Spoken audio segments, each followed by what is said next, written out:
ఆరాధనకు చేరువచ్చిన 50 మందికి మొట్టమొదటిగా మన ప్రవీణేశ్వర క్రీస్తు కనుక వందనాలు తెలియజేస్తున్నాను.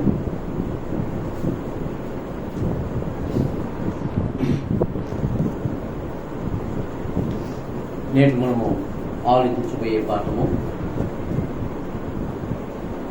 దేవుని దృష్టికి అనుకూలమై ఉన్నది ఏది, అనుకూలము కానిది ఏది. ఈ విషయాన్ని మనము కొంతసేపు గ్రంథమును ఆలోచన చేయబోతున్నాం. నీ యొక్క నా యొక్క దృష్టి కాదు, దేవుని యొక్క దృష్టి.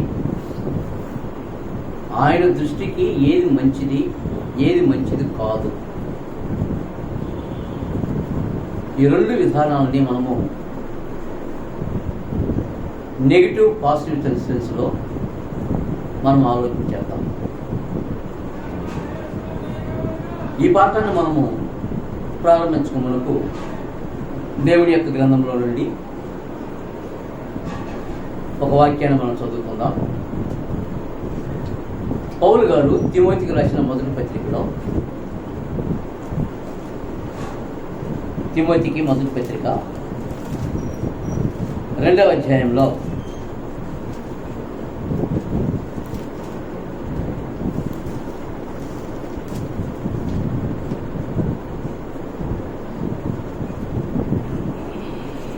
3వ వచనాన్ని మనం గమనించినప్పుడు, తిమోతికి మొదటి పత్రిక 2వ అధ్యాయము 3వ వచనంలో, ఇది మంచిదియు మన రక్షకులకు దేవుని దృష్టికి అనుకూలమై ఉన్నది. ఇక్కడ మనకి పౌలు గారు చర్చించే యొక్క విషయము, ఇది మంచిదియు మన రక్షకులకు దేవుని దృష్టికి అనుకూలమై ఉన్నది అనే విషయం ఏది అని ఆజ్ఞాపించినప్పుడు, ఇక్కడ చెప్పే ఆ యొక్క సందర్భం ఏంటంటే, మనుషులందరూ రక్షణ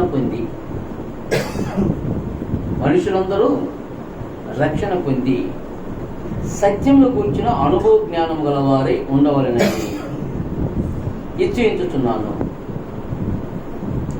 ఏ మనుష్యుడు నరకానికి వెళ్ళకూడదు.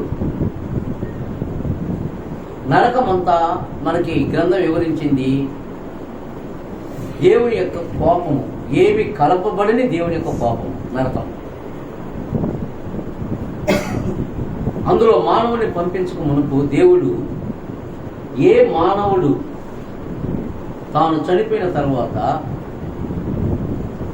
నరకానికి వెళ్ళకూడదు. ఈ భూమి మీద వాడు రక్షణ పొందాలి. రక్షణ పొందడానికి నువ్వేదో ఒక క్రొత్త మార్గాన్ని ఏర్పాటు చేసుకుంటే దేవుడు అంగీకరించడు. ఎందుకంటే నువ్వు ఎలా రక్షించబడాలనో, ఒక మానవుడు రక్షించబడడానికి ఎవరు ప్లాన్ వేసాడు? దేవుడే వేసాడు ప్లాన్. కనుక నేను అయినా సరే, నీవైనా సరే, దేవుని యొక్క సంకల్పాన్ని అనుసరించకుండా, దేవుని యొక్క ఆజ్ఞలకు నేనైనా సరే, నీవైనా సరే విధేయత చూపించకుండా నేను రక్షింపబడ్డాను అనుకుంటే అది నీ పొరపాటు. గ్రంథం చెప్పాలా అలా? దేవుని యొక్క మంచి కోరిక ఉంది. ఇది మంచిది దేవుని దృష్టి, మన రక్షకులకు దేవుని యొక్క దృష్టికి అనుకూలమైనదని చెప్పినప్పుడు, నా రక్షణ అనేది దేవుని దృష్టికి అనుకూలం. నేను నాశనం కాకూడదు, నరకానికి వెళ్ళకూడదు, నేను పరలోకానికి రావాలి, పరలోకంలో నిత్య జీవాన్ని నేను అనుభవించాలి అనేది దేవుని యొక్క కోరిక. కానీ దాన్ని నేను అనుభవించడానికి దేవుని యొక్క ఉగ్రత నేను తప్పించబడాలి. కావున ఇక్కడ రక్షణ అనేది నేను మొట్టమొదట దేవుని యొక్క ఉగ్రతను తప్పించుకోవడమే రక్షణ. నేను దేవుని యొక్క ఉగ్రతని తప్పించుకోకపోతే నా గతి నరకమే. ఈ విషయం మర్చిపోవద్దు. కానీ ఇక్కడ మరి నేను ఆ రక్షణ విషయం అనే విషయాన్ని మనము ఆలోచించలేదు. కానీ మనం మాట్లాడబోయే ఆ సందేశం ఏంటంటే, ఇది మంచిదియు దేవుని దృష్టికి అనుకూలమై ఉన్నది అనే యొక్క మాటను మాత్రమే మనము పైకి తీసి ఏది మంచిది కాదు, ఎవరికి? దేవుని యొక్క దృష్టికి. నా దృష్టి వేరుగా ఉంటుంది, నీ దృష్టి వేరుగా ఉంటుంది, నా ఆలోచన వేరుగా ఉంటుంది, మీ ఆలోచన వేరుగా ఉంటుంది. కానీ మన ఆలోచనలు కానీ మన యొక్క దృష్టి కానీ అవి రైట్ అవ్వవు ఎప్పటికీ. కనుక నీవైనా సరే నేనైనా సరే ఎవరి దృష్టికి అనుకూలంగా ఉండాలి? దేవుని యొక్క దృష్టికి అనుకూలంగా ఉండాలి. కాబట్టి ఇప్పుడు దేవుని దృష్టికి అనుకూలమైనది అనే విధాన్ని రెండో భాగంలో మనం ఆలోచన చేయబోతున్నాం. మొదటిగా మనము ఏది దేవుని దృష్టికి అనుకూలమైనది కాదు, నెగిటివ్ సెన్స్లో మనం ఆలోచన చేయబోతున్నాం. ఇప్పుడు నెగిటివ్ సెన్స్ మనకు అర్థమైతే మనకు పాజిటివ్ అర్థమవుతుంది ఆటోమేటిక్గా. కాబట్టి మొట్టమొదటిగా ఏది దేవుని దృష్టికి అనుకూలమైనది కాదు అన్నప్పుడు మన జాగ్రత్త గమనిస్తే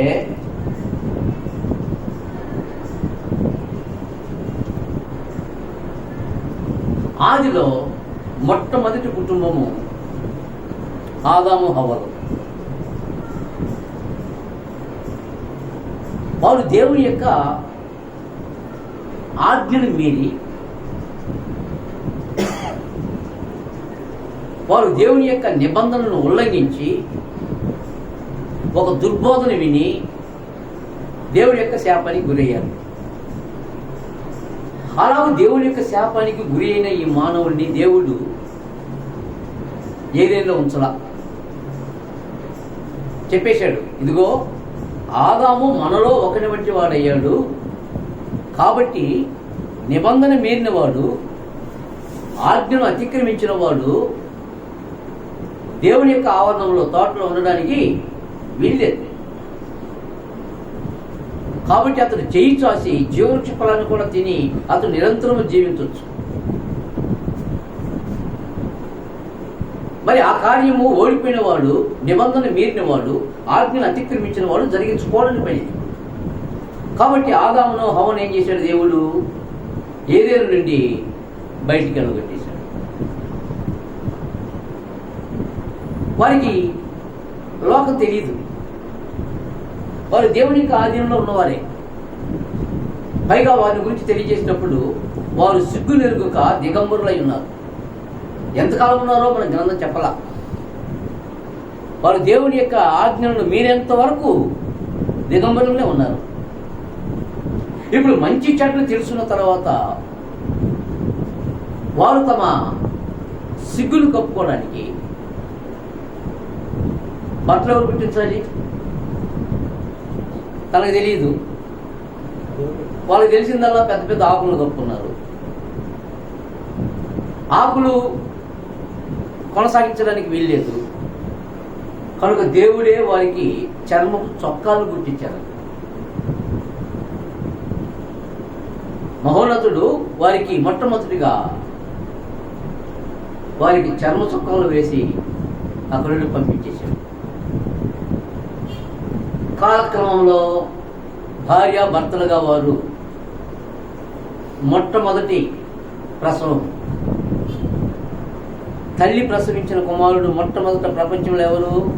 కయ్యూను. ఆదాముకు తల్లి లేదు, హవ్వకు లేదు. వారిద్దరు యవ్వనులే. కనుక ఇప్పుడు ఆదాము యొక్క కలయిక వల్ల ఇప్పుడు మొదటి జన్మ అనేది మానవునికి ఇవ్వబడింది. ఇవ్వబడినప్పుడు ఆమె ఒక మంచి కార్యం చేసింది. హవ్వ తల్లి తాను కష్టపడి వేదనతో ఆ బిడ్డను కన్నప్పుడు కూడా ఏం చెప్పిందంటే, ఆ బిడ్డను పైకి తీసుకుని యెహోవా దయ వలన నేను ఒక మనిషిని సంపాదించుకున్నాను. కనికతోనే వేదనతోనే ప్రసవించింది. కానీ యెహోవా దయ లేకపోతే తనకు ఆ బిడ్డ లేడు అనేది ఆమె గుర్తించింది, దేవుణ్ణి గుర్తించింది అన్నమాట. మంచిగానే ఉన్నారు వారు, దేవుని గుర్తెరిగారు, తప్పు తెలిసింది ఇప్పుడు. కనుక ఇప్పుడు నేను యెహోవా దయ వలన ఒక మనిషిని సంపాదించుకున్న తర్వాత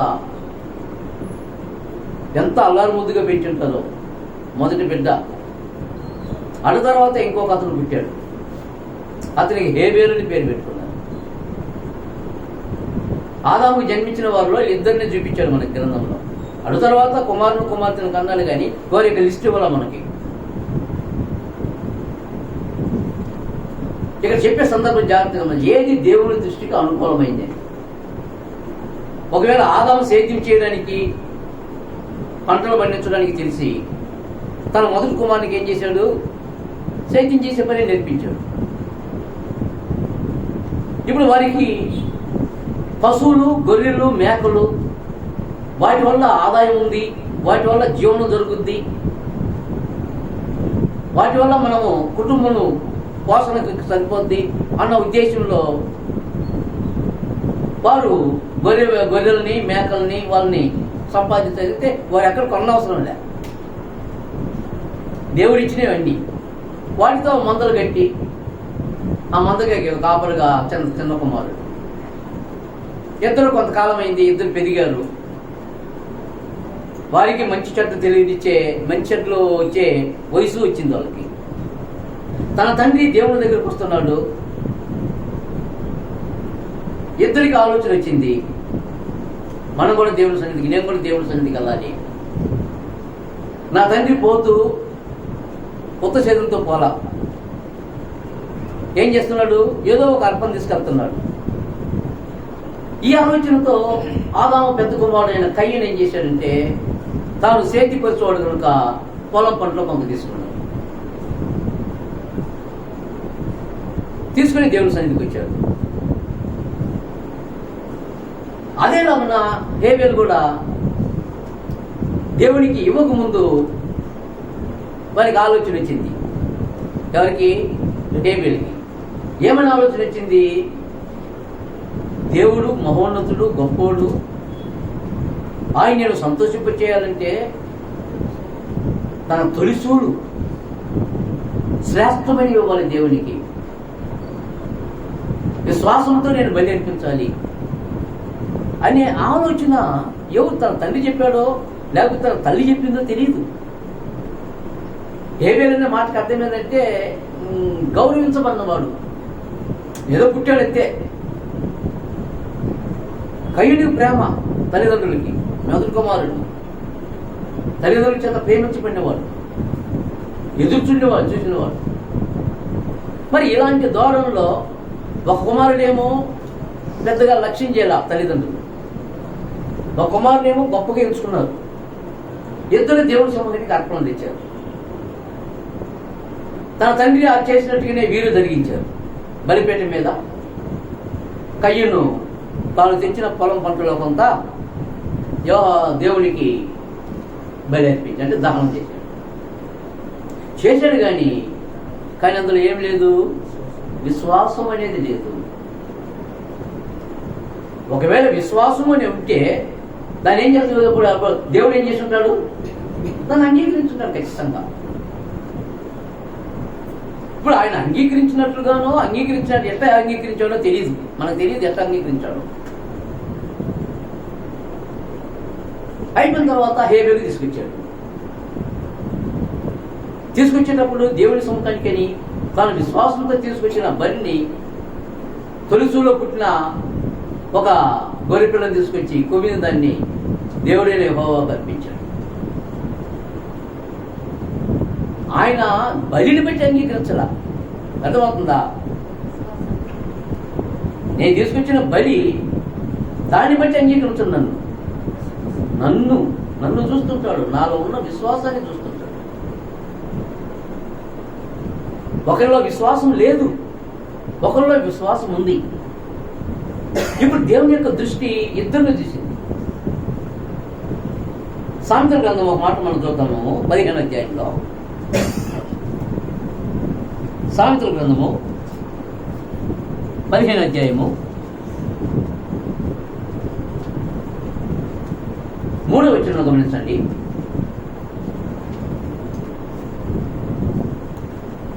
యెహోవా కన్నులు ప్రతి స్థలం మీద ఉండును, ఎక్కడుంటాయి యెహోవా కన్నులు? ఇక్కడ లేవని చెప్పడానికి వీలుందా? లేదు.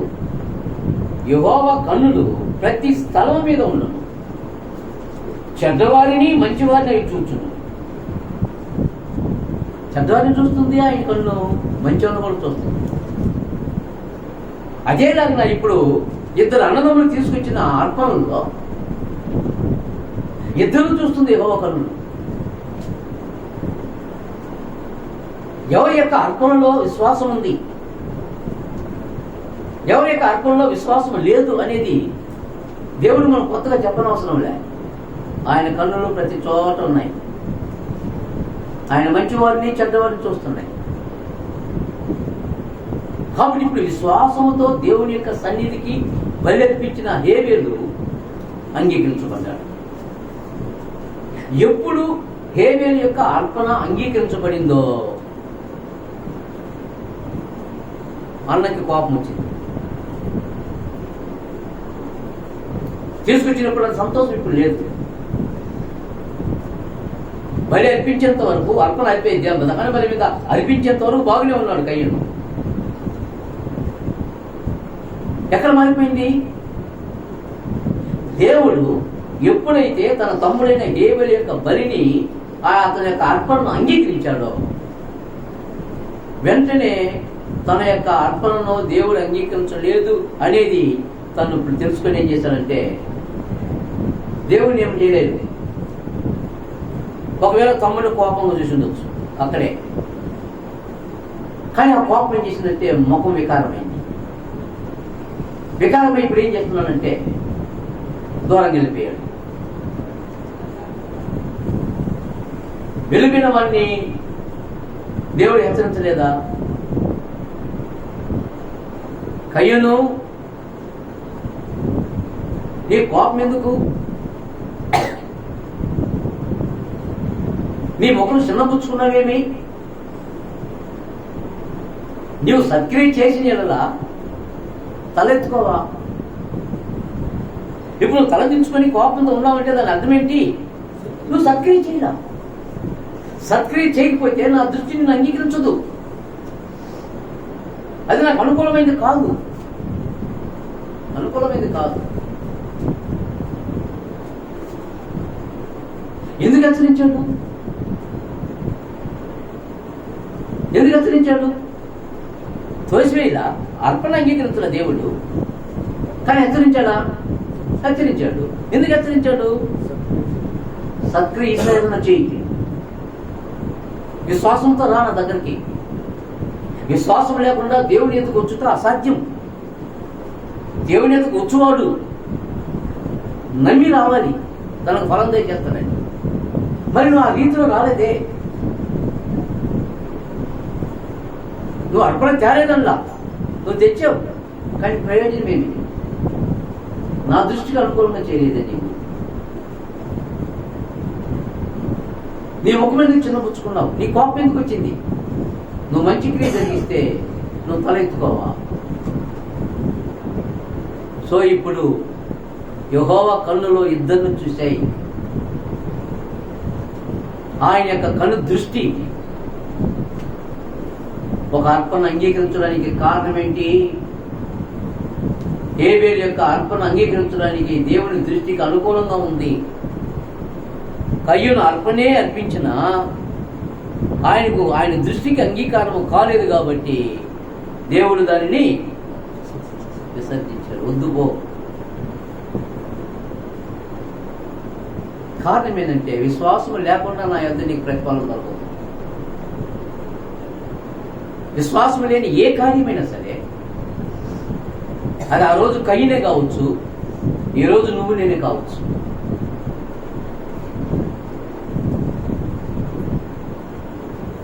అందుకే దేవుడికి ఇచ్చేటప్పుడు ఏం చెప్పాడు? ప్రథమ పదంలో దేవుడికి ఇచ్చేటప్పుడు ఏం చెప్పాడో తెలుసా? కొరింథీయులకు 2వ పత్రిక 9వ అధ్యాయం. కొరింథీయులకు 2వ పత్రిక 9వ అధ్యాయంలో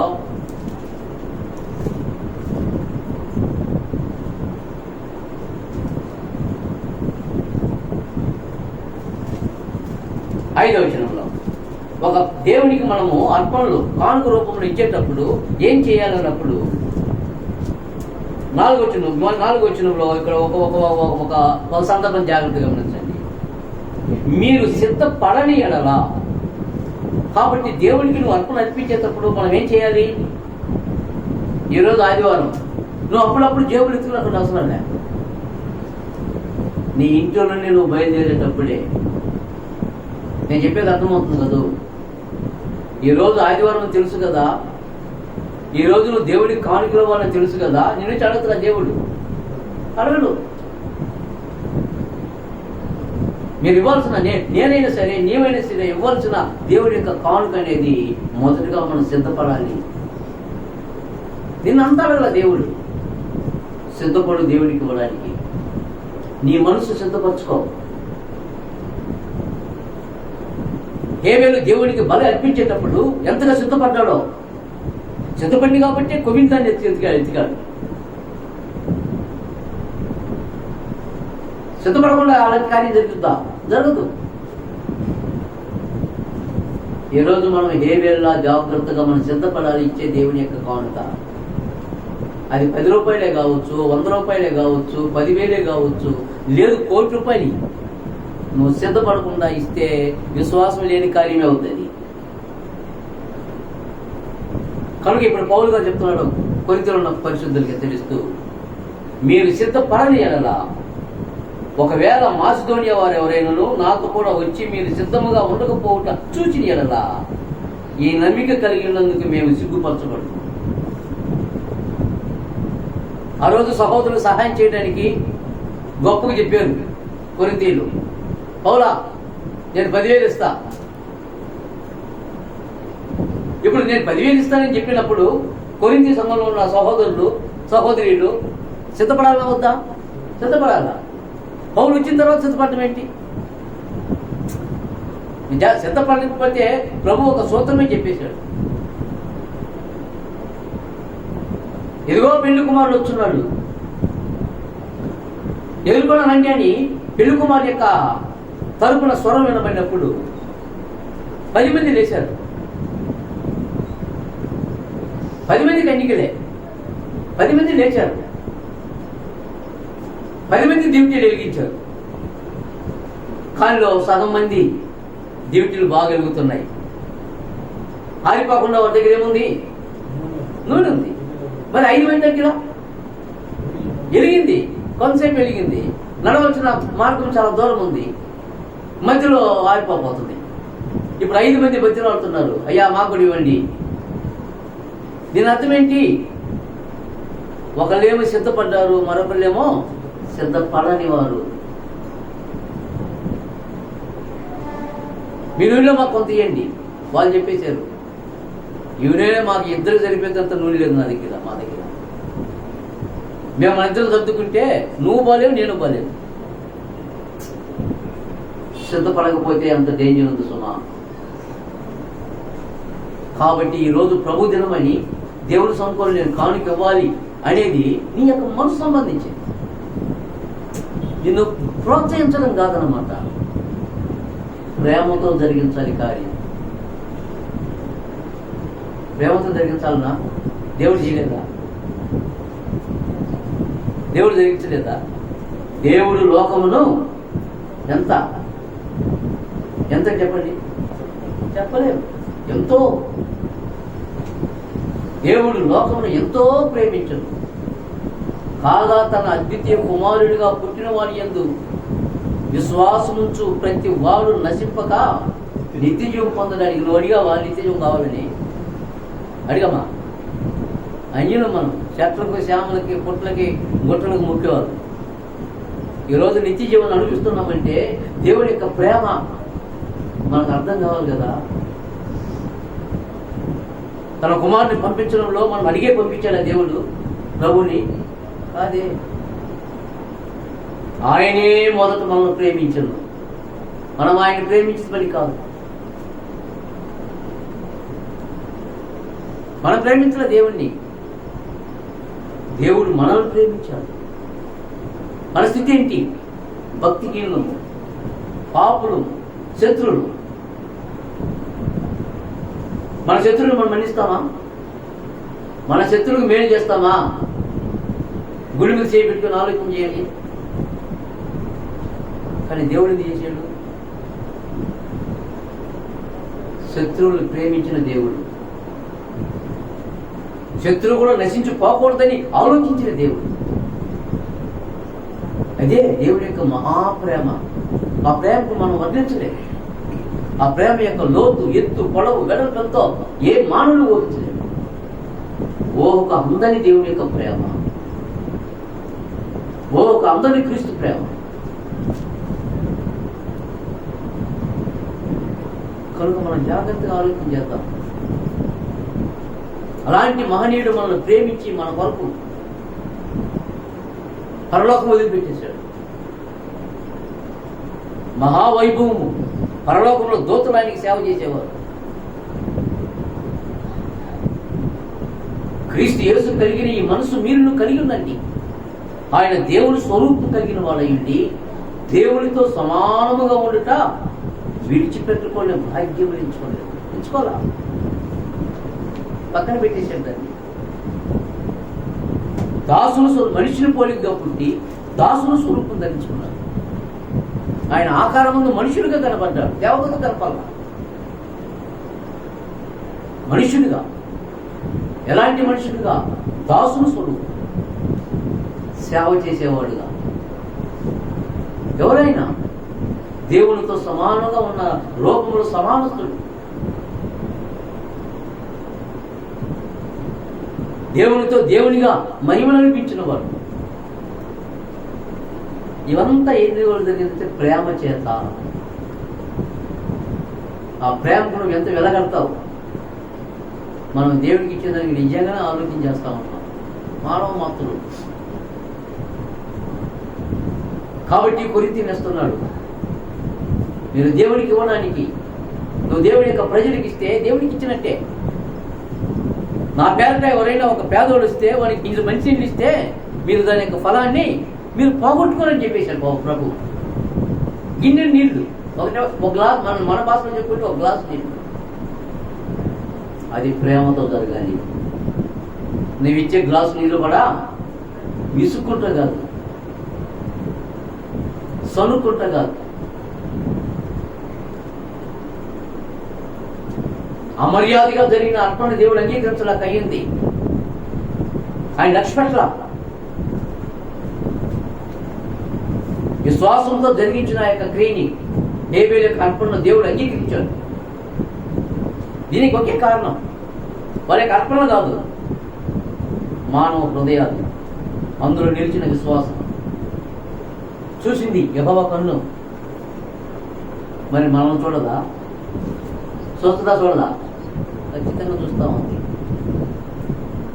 నేను ఇచ్చే రూపం ఎలాంటిది దేవునికి? తన కుమారుని ఇవ్వడానికి వెనుక తీయని వాడు. రోమపత్రిక 8వ అధ్యాయము, రోమీయులకు 8వ అధ్యాయంలో పౌలు ఇంకొక మాట మనతో సవాల్ చేసినట్టు మాట్లాడుతున్నాడు. ఈ మాటని రోమీయులకు 8వ అధ్యాయంలో 31 వచనం గమనించండి. 8:31 రోమపత్రిక. ఇట్లుండగా ఏమందుము, దేవుడు మన పక్షమందుండగా మనకు విరోధి ఎవడు? గమనించ 32వ వచనంలో, తన సొంత కుమారుని అనుగ్రహించుటకు ఏం చేయలేదు దేవుడు? వెనుక తీయలేదు. తన సొంత కుమారుని అనుగ్రహించుటకు వెనుక తీయక మనందరి కొరకు ఆయన అప్పగించిన వాడు. ఎవరి కొరకు? మనందరి కొరకు అప్పగించినాడు ఆయన. మరి అదే సమయంలో మన దేవునికి ఎంత మరీ ఘోరం ఏంటంటే, జేబులు ఎతికి ఇప్పుడు అప్పుడు పావుల పిల్ల దొరకద్దు అనుకో, అది కూడా కష్టం వేసేదానికి దేవునికి. ఏంటంటే ఆయన వాళ్ళ యొక్క దృష్టిలో దేవుడని ఆయన భిక్షగాడు, అంతే, ఇంకేం లేదు. దేవుడు భిక్షగాడు సుమా, దేవుడు ఇచ్చేవాడు. నువ్వు తీసుకునే గాలి ఎవరిది? నువ్వు తాగే నీళ్ళు ఎవరి? నువ్వు తినే భోజనం ఎవరిది? నువ్వు వేసుకునే బట్ట ఎక్కడి నుంచి వచ్చింది? నువ్వు ఉన్న భూమి ఎవరిది? ఎవరికి?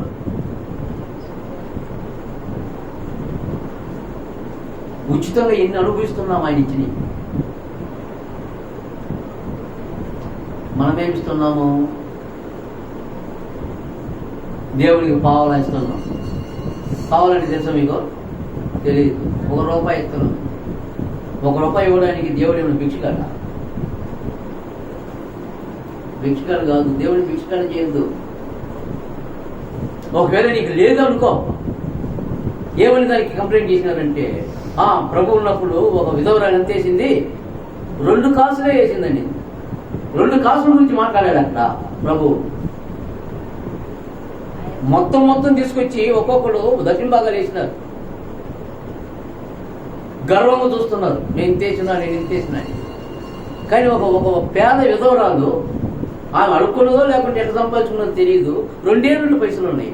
2 కాసులు అన్నాడు దాన్ని వాళ్ళ భాషలో. ఈ 2 కాసులు తీసుకొచ్చి దేవుడికి వేసింది.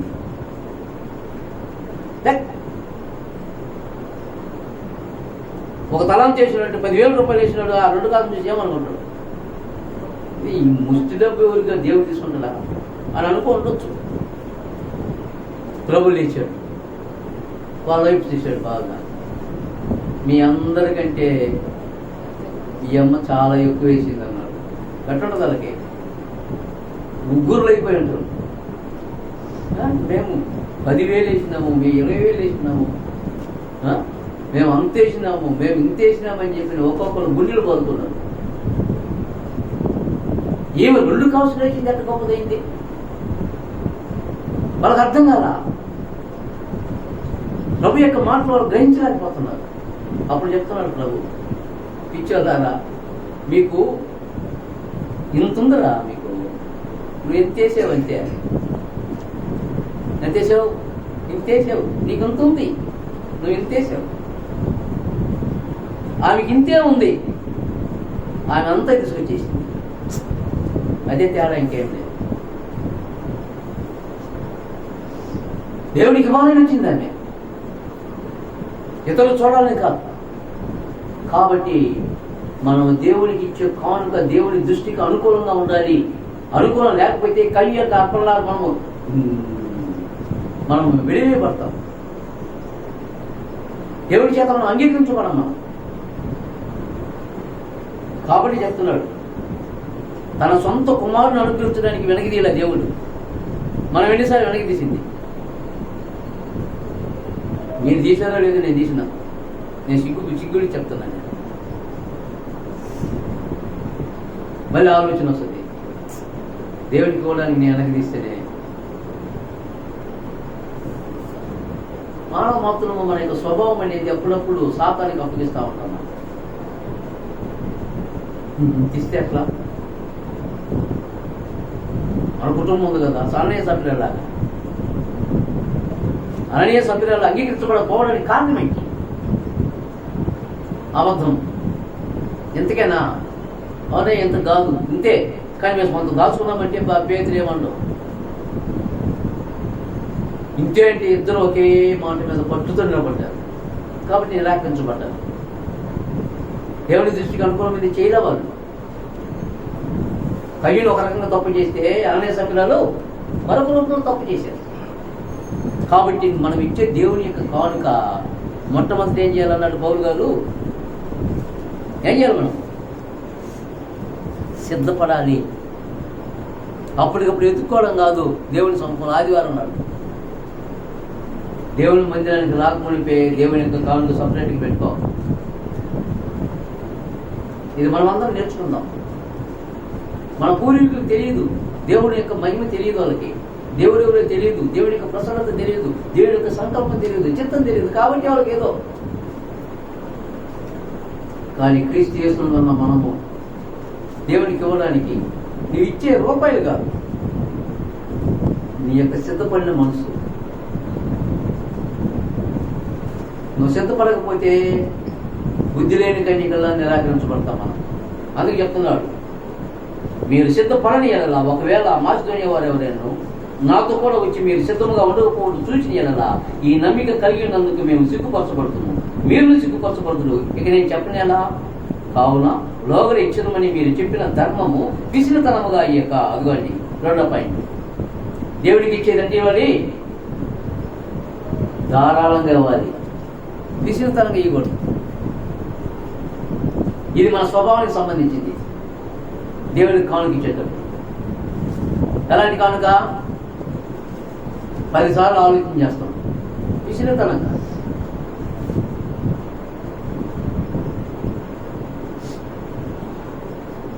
దేవుడు ఎంతో ఇచ్చున్నాడు, కానీ దేవుడు అంతా ఇవ్వమని చెప్పలేదే. నువ్వు ఇచ్చేది పిసినతనంగా ఇవ్వద్దు. నువ్వు ఎక్కువగా ఇస్తే ఎక్కువగా దీవించబడతావు, నువ్వు తక్కువగా ఇస్తే తక్కువగానే దీవించబడతావు. ఇప్పుడు ఒక పడి విత్తనాలు భూమిలో వేసినావు, ఎంత వస్తుంది పంట? పడి ఎంత వస్తుందో దానికే వస్తుంది అనమాట. 10 పళ్ళు వేసామనుకో విత్తనాలు, ఎక్కువగా వస్తాం. ఇదే సందర్భం. కాబట్టి పౌలు గారు చెప్పింది కూడా అదే. మీకు జాగ్రత్త కింద చూడండి, అక్కడ 5వ వచనంలో, లోగడ ఇచ్చినమని మీరు చెప్పిన ధర్మము పిసినతనముగా కాక పిసినతనముగా ఇయ్యక ధారాళముగా ఇయ్యవలనని చెప్పి సహోదరులు మీ ఎద్దకు ముందుగా వచ్చి దాన్ని జమ చేయటికి వారిని హెచ్చరించడం అవసరమని తలంచింది.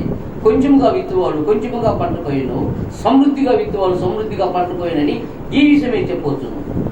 3, నువ్వు ఇచ్చే కానుక ఏముండకూడదు? సనుగులు ఉండకూడదు. ప్రతిసారి దేవుడికి ఆయన అడుగుతుందా?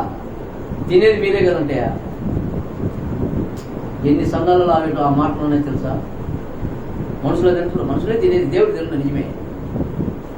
ఇచ్చే కానుకలు అనేది దేవునికి, అది వేసిన తర్వాత అది దేవుడిది అయింది. అది సంఘం ఆలోచన చేస్తుంది ఎవరికి వాళ్ళు. ఎప్పుడు సంఘానికి ఇచ్చినవో ఎవరికి ఇచ్చినట్టు? ప్రభువుకి ఇచ్చినట్టు అంతే. అది ఆయన ఇష్టం. ఆయన ప్రజలు ఇక్కడ ఏం చేస్తుందంటే, ఆయన ప్రజలు ఎవరో లేరు కలిగిన వాళ్ళు ఎవరో. ఇప్పుడు అంత జమం పోగు చేయడానికి కారణం ఏంటంటే, ఒక సహోదరుడు పేదోడు, ఒక సహోదరుడు ధనికుడు. అక్కడ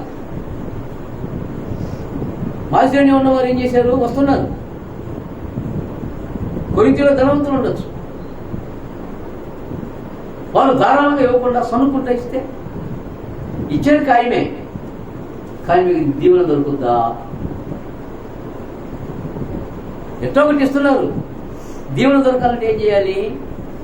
సనుగు కొనకయు కొనుక్కోకుండా, అదేగా చెప్పింది 7వ వచనంలో, సనుగు కొనకయు బలవంతముగా కాకయు ప్రతి వాడును తన హృదయంలో నిశ్చయించుకున్న ప్రకారము. ఇంతీమని దేవుడు చెప్పలా? నీ హృదయంలో ఎంత నిశ్చయించుకుంటావో అందుకని దేవుడికి 1 రూపాయి వేస్తావా? హృదయంలో నిశ్చయించుకున్నాను దేవుడు చెప్పిండు కాబట్టి 1 రూపాయి ఇస్తే సాలే.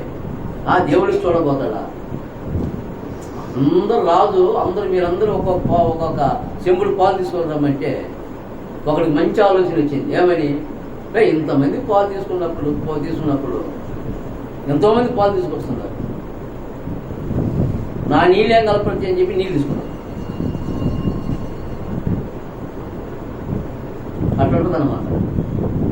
పోసేదారు పాలు ఒక చెంబు నేను ఆ పాలలో కలిపితే కలుపుడుద్దా?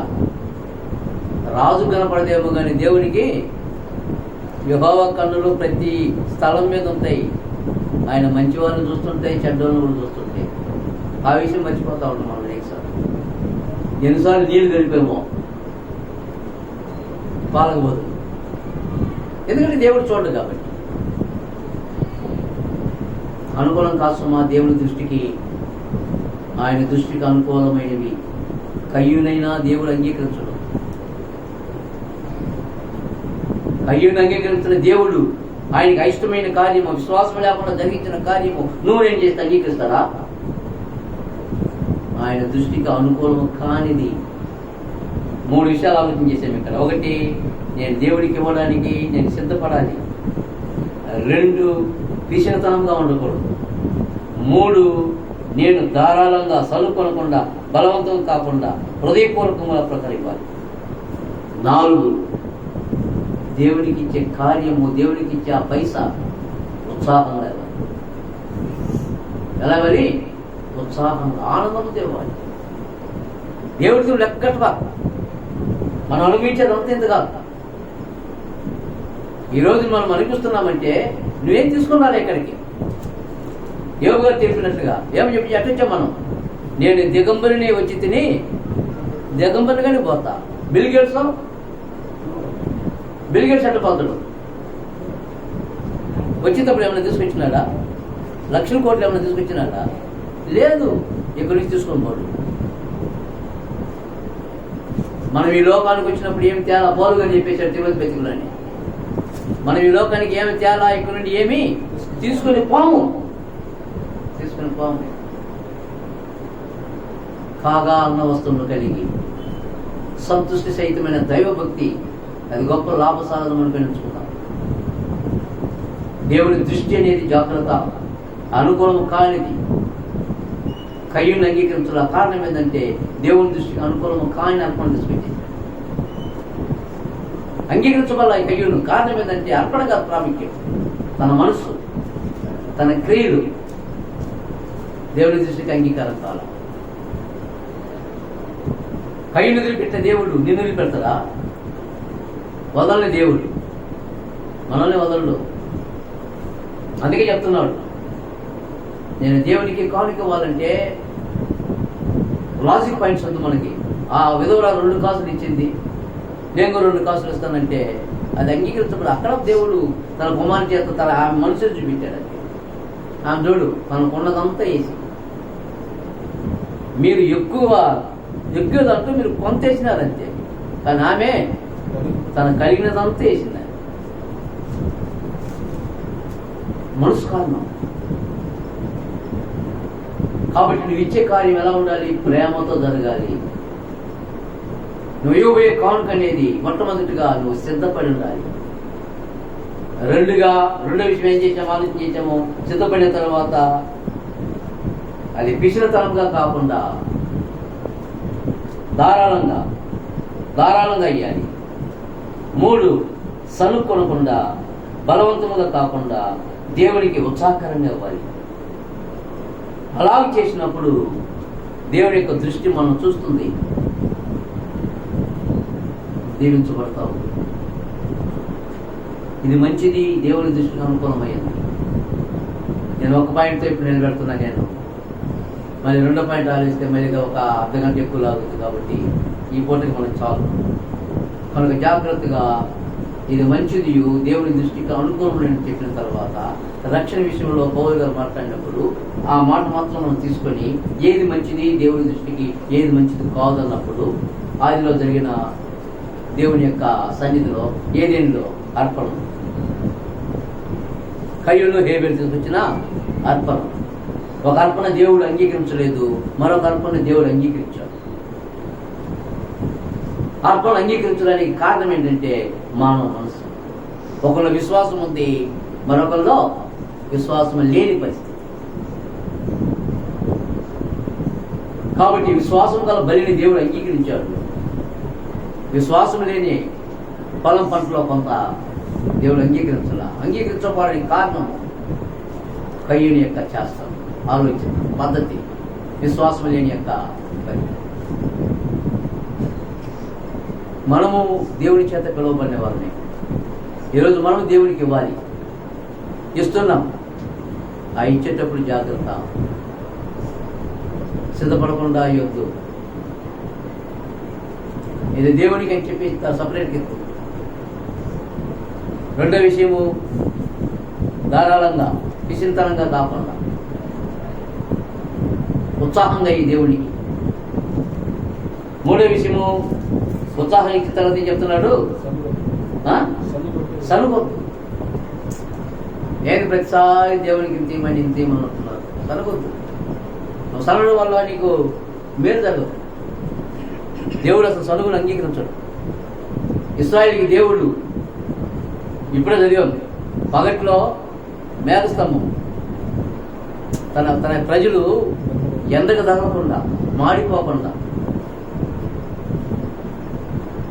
ఎండ బాధ వారికి ఆ బెట్ట తగలకుండా మేఘం నీళ్ళు పెట్టాడు సూర్యునికి. ఎన్ని సంవత్సరాలు? 40 సంవత్సరాలు. ఆ రాత్రులు లైట్లు ఎవరు వేయాలి?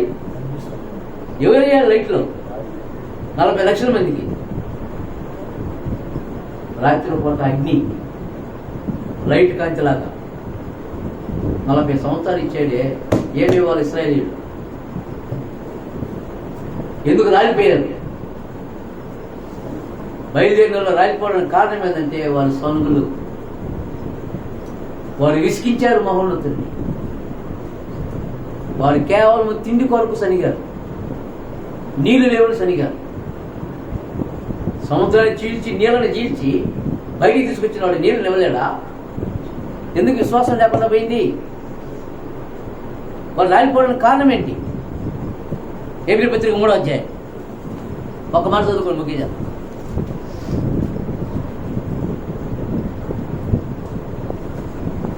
16వ వచనం. ఏప్రిల్కు 3వ అధ్యాయం 16వ వచనంలో, విని కోపం పుట్టించిన వారు ఎవరు? మోషే చేత నడిపింపబడి ఐగుప్తులో నుండి బయలుదేరి వచ్చిన వారందరే కదా. ఎవరి మీద 40 ఏళ్ళు ఆయన కోపగించాను? పాపం చేసిన వారి మీదనే కదా. వారి శవములు అరణ్యంలో రాలిపోయాను. తన విశ్రాంతిలో ప్రవేశింపనని ఎవరిని గురించి ప్రమాణం చేశాను? ఎవరి గురించి? అవిధేయులైన వారి గురించే కదా. కాగా వాళ్ళు రాకపోవడానికి కారణం ఏంది? అవిశ్వాసమే. విశ్వాసం కాదు, అవిశ్వాసము చేతనే వారు ప్రవేశింపకపోయారని గ్రహించుతున్నాము. కాబట్టి అవిశ్వాసంతో నువ్వు ఏం జరిగించినా అంగీకరిస్తారా దేవుడు? అంగీకరించరు సుమా. ఆనాడు ఇశ్రాయేలు దేవుని యొక్క విశ్రాంతిలో ప్రవేశింపలేకపోవడానికి కారణం ఏంటంటే అవిశ్వాసం. వాళ్ళు రాలిపోవడానికి కారణం, వారు విసర్జింపబడడానికి కారణం. ఇవన్నీ అక్కడ కన్క్లూషన్ ఇస్తున్నాడు అక్కడ రచయిత. ఇదంతా ఎందుకంటే వారి యొక్క అవిధేయత అంటే అవిశ్వాసం చేతనే వారు కనాను దేశంలో ప్రవేశింపలేకపోయేది. అదేలాగా నువ్వు నేను పరలోక దేశానికి మనం పోవాలంటే విశ్వాసం చేతనే. అవిశ్వాసంతో మనం రానీడు. భూమి మీద ఉన్న కణానికి రానియాడు. అవిశ్వాసం ఉంటే పరలోకానికి రాణిస్తాడా? రానియాడు. ఎందుకంటే ఆఖరి చివరకు ఉండేది విశ్వాసం. విశ్వాసము కాగా నిరంతరం ఉండేవి విశ్వాసము, నిరీక్షణ, ప్రేమ. ఇవి 3 నిలుచును. ఇయ్యన పోతాయి. ఇది నిరీక్షణ పోతుంది, ప్రేమ కూడా, మా విశ్వాసం కూడా పోతుంది పరలోకం. కానీ నిలబడేది ప్రేమ. అది దేవుని దగ్గర. ఆయనతో ప్రేమ అయిన దేవుని చూడకపోతాం. అవిశ్వాసం అంటే ప్రేమైన దేవుని చూడగలమా? చూడలేము. కనుక జాగ్రత్తగా ఆలోచించేద్దాం. దేవుని దృష్టికి అనుకూలమైంది కాందేది అని ఆలోచించినప్పుడు ఇప్పుడు మొట్టమొదటిగా మనం ఒకే ఒక విషయం ఆలోచన చేశాము. అనుకూలమైన కానిది దేవుడు అంగీకరించిన బలి. అది నీదైనా సరే, నాదైనా సరే, ఆత్మ సంబంధమైన బలు అర్పించడానికి ఏర్పాటు చేయబడ్డ యాజకులు మనం కదా. మరి యాజకత్వం కూడా మనము అవిశ్వాసంతో జరిగిస్తే పరిశుద్ధ యాజకులు అని పేరు పెట్టారు మనకి. ఆత్మ సంబంధమైన రాళ్ళు మనం మనకు జాగ్రత్తగా ఆలోచన చేద్దాం. దేవుని దృష్టికి అనుకూలమైన కానిది కయ్యూను అంగీకరించబడడానికి కారణం, అంగీకరించబడకపోవడానికి కారణం అయిష్టమైన కార్యాలు, అవిశ్వాసం చేద్దాం. దేవుడు నెట్టేశాడు. ఆ రోజు నెట్టేశాడు, ఈరోజు నెట్టేస్తాడు. కనుక జాగ్రత్తగా విశ్వాసంతో మనం చేసే కార్యాలు దేవుడికి ఇచ్చేది సంతోషంగా, ధారాళంగా, పిసింతనంగా కాకుండా, సనుక్కొనకుండా దేవునికి నువ్వు నిశ్చయించుకొని దేవుని సమ్ముఖంలో ఇద్దాం. అలాగే ఇచ్చేవారిని దేవుడు దీవిస్తాడు. ఉత్సాహంగా ఇచ్చేవారిని దేవుడు దీవిస్తాడు అని తెలియజేశాడు. కాబట్టి ఆ మాట చెప్పిన ఆయన అబద్ధ మాటలు దీవిస్తాడు ఖచ్చితంగా. మనం దీవించబడిన వారు. మనం నీకు అర్థమైందో లేదో, ఈ పూట మనం భోజనం చేస్తున్నామంటే దీవించబడిన వారం. ఈ పూట భోజనం లేకుండా ఎంతమంది అవస్థపడేది. ఈరోజు దేవుడి చేత కొట్టబడేది ఎంతమంది. మనకు ఆ స్థితి రాలేదే. దేవుడు కనిపిస్తున్నాడు. ఏదో మనకి ఎంత చెట్టుకి అంత గాలి. చిన్న చెట్టుకి రాగి చెట్టు అంత గాలి వస్తుందా? రాదు. ఆ గాలే వస్తుంది, అయినా అది గాలిస్తుంది. అలాంటి విధానంలో తృప్తి కలిగిన సంతృష్టి సహితమైన దైవభక్తితో మనం దేవుని యొక్క దృష్టి ఎదుట నమ్మకంగా మంచిగా బతకాలని ప్రభు ప్రకటన చేస్తూ ముగిస్తున్నాను. ఈసారి వచ్చినప్పుడు మరొక ఆలోచన, దేవుడి దృష్టికి అనుకూలం కానీ దాదాపుగా 3-4 ఉన్నాయి. అవేందో జాగ్రత్తగా ఆలోచించాలి.